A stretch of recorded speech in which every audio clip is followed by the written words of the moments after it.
జై వీరబ్రహ్మ జై గోవిందమాంబ జై. నేను మీ కృష్ణమాచార్య శ్రీ బ్రహ్మపదం. 2026 సంవత్సరం మార్చి మాసం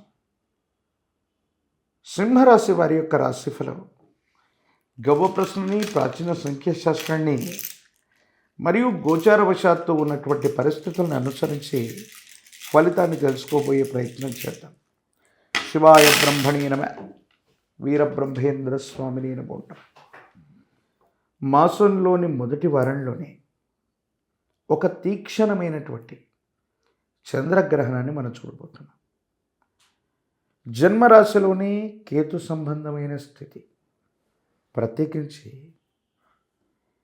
అష్టమ శని ప్రభావం మరోవైపు, అలాగే సప్తమ భావమైనటువంటి వివాహ స్థానం మీద కూడా కొన్ని గ్రహాల యొక్క స్థితిగతులను అనుసరించి మొత్తం మీద ఒకటి ఆర్థికపరమైన అంశాలు, ఆరోగ్యపరమైనటువంటి స్థితిగతులు, వివాహ జీవితానికి సంబంధించిన అంశాలు, వీటిలో కొన్ని ఇబ్బందుల్ని మనం చూడబోతున్నాం.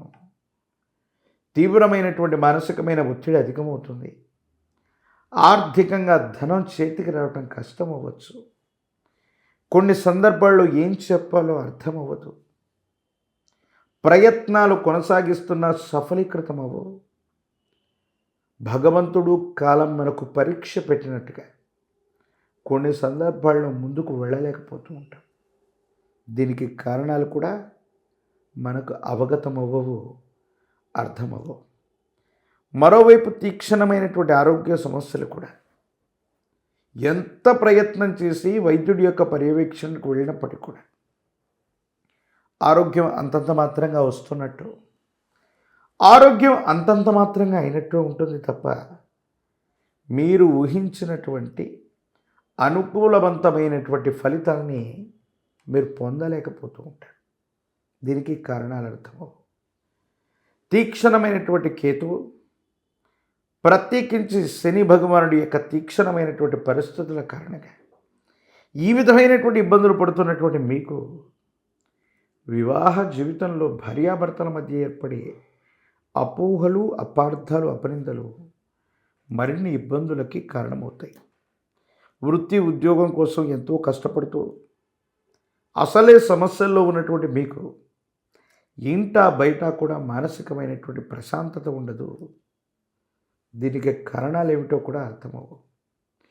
ఏం చెయ్యాలో తెలియక, ఏమవుతుందో తెలియక ఇబ్బంది పడుతున్నటువంటి మీకు భగవంతుడి యొక్క అనుగ్రహం తప్ప మనుష్య మాత్రులు ఎవరు కూడా సహాయం చేయలేని స్థితిగతులు వచ్చాయేమోనన్న భావనకు ఒక్కొక్కసారి వస్తూ ఉంటారు.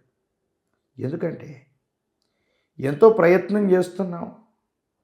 మానవ ప్రయత్నం ఎంత చేస్తున్నా కూడా మనకు అనుకూలవంతమైనటువంటి పరిస్థితులు రాకపోయినా పర్వాలేదు, కానీ మీరు చేసే ప్రతి మంచికి కూడా ఆటంకాలు ఎదుర్కోవటం వల్ల మానసికంగా మీరు కృంగిపోతుంటారు. ఉద్వేగభరితమైనటువంటి క్షణాలను కూడా మనం కొన్ని చూడబోతున్నాం. కుటుంబానికి సంబంధించినటువంటి పెద్దలు, తల్లిదండ్రులు, వాళ్లకు సంబంధించిన ఆరోగ్య సమస్యలు కూడా కొన్ని ఇబ్బందులకు కారణమయ్యే అవకాశం ఉంది. ఒక్క ఆధ్యాత్మిక జీవితం తప్ప ఈ రాశి జాతకుల యొక్క జీవన గమనంలో మాసాంతరం వరకు తీవ్రమైనటువంటి గందరగోళమైన పరిస్థితులు అననివ్వండి, తీవ్రమైనటువంటి ఒత్తిడులు కానివ్వండి, మిమ్మల్ని ఇబ్బంది పెడతాయి.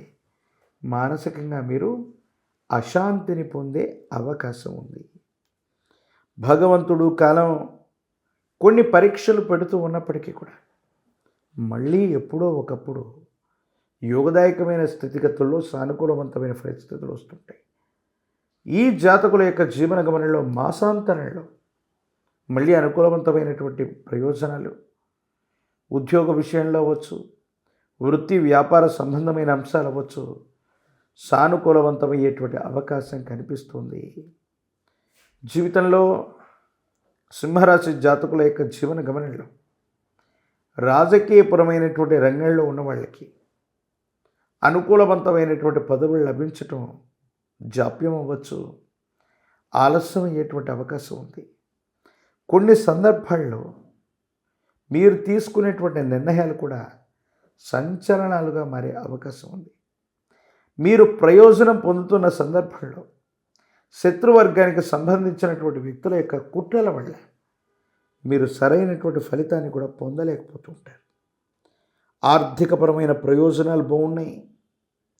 మాసాంతరానికి అనుకూలవంతమయ్యే అవకాశం కనిపిస్తోంది.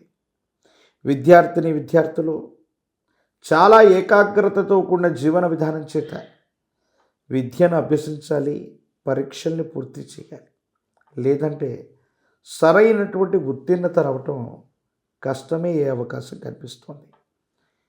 వివాహం కానటువంటి వాళ్ళకి వివాహ యోగం అనుకూలవంతమైన ఫలితాలు లభించే అవకాశం ఉంది. ఆదిత్య హృదయాన్ని విశేషించి పారాయణ చేస్తున్న, సూర్య భగవానుడి కోసం ప్రార్థన చేస్తున్న, సూర్య భగవానుడికి నీటిని అర్ఘ్యంగా వదిలిపెడుతున్న, తమలపాకులో పాయసాన్ని ఉంచి సూర్య భగవానుడికి అర్ఘ్యంగా పెట్టిన అత్యంత అనుకూలవంతమైనటువంటి మార్పుల్ని మీరు పొందే అవకాశం ఉంది. ఒక పంచమికి రుద్రాక్షని, మహాకాలభైరవ రక్షని మెడలో ధరింప చేసుకోవటం వల్ల నరగోచ, నరదిష్టి, నరపీడలు తొలగిపోతాయి. తంత్రమాల చూర్ణం చేత అనునిత్యం కూడా స్నానాన్ని ఆచరించడం వల్ల సమస్తమైన ప్రతిబంధకాలు తొలగిపోయి కార్యసిద్ధి లభించే అవకాశం కనిపిస్తుంది. మరిన్ని వీడియోలు చూడడానికి గాను మన ఛానల్ని లైక్ చేయండి, షేర్ చేయండి, తప్పకుండా సబ్స్క్రైబ్ చేయండి.